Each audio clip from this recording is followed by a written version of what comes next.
Hello students of class 8th।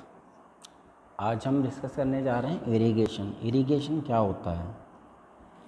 तो देखिए, irrigation को हिंदी में हम सिंचाई कहते हैं, सिंचाई। ठीक है। Next now, water is required for the growth of the plants. The process of watering the crop in a field is called irrigation.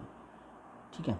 मतलब प्लांट्स के विकास के लिए, प्लांट्स के ग्रोथ के लिए पानी की ज़रूरत होती है, और उन प्लांट्स में यानी फसल में, जो क्रॉप में हम पानी देते हैं, उस प्रोसेस को, उस प्रक्रिया को इरिगेशन कहते हैं। डिफरेंट मेथड्स यूज़ किए जाते हैं इरिगेशन के लिए। Different methods are use for irrigation depending upon the nature of the soil. मतलब मिट्टी की प्रकृति के आधार पर सिंचाई की जाती है, उसके तरीके। ठीक है। Crop plants require different amount of water different stages. In different stages पर पानी की जो मात्रा होती है वो क्रॉप प्लांट्स को अलग अलग चाहिए होती है। आइदर एक्सेस और scarcity of water can harm the useful crops. अत्यधिक पानी या पानी बहुत कम अगर सप्लाई किया जाता है सब फसल को, तो उसको नुकसान पहुंचाती है। Excessive supply of water lead to the condition called water logging. ठीक है। जब बहुत ज़्यादा पानी, अत्यधिक पानी फसल को प्रोवाइड कराते हैं तो वो स्थिति वाटर लॉगिंग कहलाती है। अगर ये वाटर लॉगिंग और आगे तक रहती है, if the water logging continues then it reduces the supply of air to the root and prevent the growth of the crop. तो इससे क्या होता है कि अगर ये वाटर लॉगिंग और समय तक, यानी पानी हर समय देते ही रहोगे, तो जड़ों तक ऑक्सीजन की जो सप्लाई एयर के थ्रू बंद हो जाएगी, जिससे फसल का ग्रोथ, एयर की सप्लाई जो होगी बंद हो जाएगी, जिसमें कार्बन डाइऑक्साइड मौजूद है। ठीक है। तो इससे क्या होगा, फसल की जो ग्रोथ होगी वो रुक जाएगी। It can also increase the salt content of the soil and may permanently damage the crop. It may also drastically reduces the soil fertility. इससे क्या होता है कि सॉल्ट कंटेंट भी बढ़ जाता है, मिट्टी का जो सॉइल कंटेंट है वो भी इंक्रीज हो जाता है, और फसल को परमानेंटली भी नुकसान पहुंच जाता है। और तो और जो सॉइल की फर्टिलिटी है वो भी कम हो जाती है।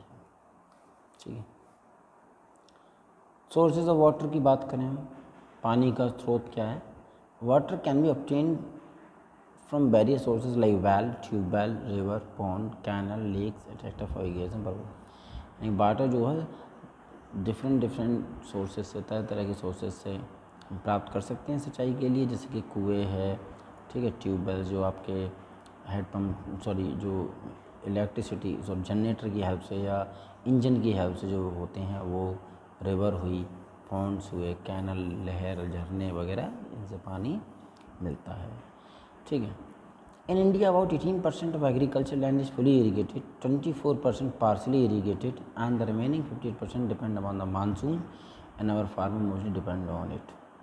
भारत में लगभग 18% एग्रीकल्चर मतलब जो है इरीगेटेड की जाती है, पानी लगाया जाता है अपने पास से, और 24% पार्शली, थोड़ा बहुत मानसून, थोड़ा बहुत खुद। लेकिन बाकी का जो 58% है वो बाकी का पूरा मानसून पर डिपेंड करता है, और हमारे फार्मर भी इसी पर डिपेंड करते हैं। नेक्स्ट है traditional method of irrigation. Traditional method of irrigation क्या थे? Some of the technique lifting water from the wells, lakes, rivers, canals etcetera are as follow. Next है मोट यानी पुली सिस्टम, पुली से बांध के कुएं से खींचना। ठीक है। राहत लीवर सिस्टम, ये चेन पंप और डेकली, ये एग्जाम्पल्स हैं इसके। ठीक है। This method involve the use of human और कैटल फॉर लिफ्टिंग वाटर। इन मेथड्स में क्या होता था, या तो इंसान या जानवर बिजी होते थे पानी को निकालने के लिए। लेकिन अब क्या है, मॉडर्न मेथड, अब इरिगेशन के मेथड बदल चुके हैं, कुछ मॉडर्न मेथड आए हैं। इससे क्या होता है, पानी हमें बहुत आसानी से अवेलेबल हो जाता है। तो ये दो मेथड हैं, एक स्प्रिंकलर सिस्टम और ड्रिप इरिगेशन। ठीक है।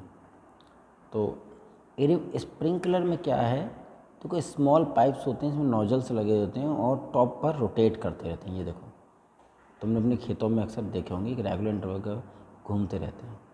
Water with pressure move out through nozzle. Water यहाँ प्रेशर से नोजल से निकलता है, लार्ज एरिया कवर करते हुए, और यही अनइवन लैंड पीसेस के लिए ज़्यादातर यही यूज़ होता है, ठीक है।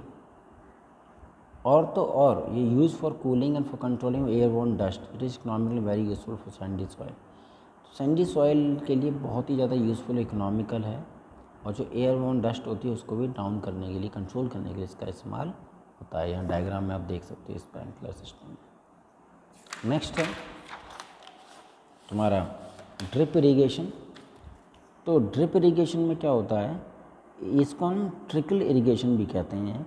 ये ड्रॉप बाय ड्रॉप प्रोवाइड करती है, जहाँ पानी की कमी होती है वहाँ ये होता है, ये ड्रिप इरिगेशन। तो water consumption is optimized and wastage is very minimum. तो जो वाटर कंजप्शन है वो ढंग से यूज़ होता है, और जो उसका बर्बादी है पानी की वो भी रोकी जा सकती है। इसमें होता क्या है, this system consist of main pipe, ठीक है, to which lateral pipes are joint which are provided with the nozzles, and nozzles are placed close to the root thus irrigating the plant drop by drop. इसमें क्या होता है कि main pipe को छोटी छोटी पाइप से जोड़ा जाता है, छोटी छोटी पाइप्स को नोजल्स प्रोवाइड करते हैं। ये नोजल्स जो होते हैं वो रूट्स यानी जड़ों में पानी ड्रॉप बाई ड्रॉप डालते हैं, जिससे फसल इरीगेट होती है, ठीक है स्टूडेंट्स। तो ये इसमें इरिगेशन के बारे में हमने पढ़ा, क्या पुराने हमारे ट्रेडिशनल मेथड होते थे परंपरागत, और जो शुरू से हम देखते आ रहे थे, और क्या अभी जो मॉडर्न टाइम का इरिगेशन है वो है, ठीक है स्टूडेंट्स। इसके अलावा जो है क्या नुकसान होते थे, सोर्सेज ऑफ वाटर हमने पढ़ा, वाटर लॉगिंग क्या होती है, excessive use of water, water logging होती है, ठीक है। नेक्स्ट बचता है ये वीडिंग। तो वीडिंग को हम अपने नेक्स्ट टॉपिक में रिवाइज करेंगे। ओके स्टूडेंट्स, चलो अभी इतना ही कर लो।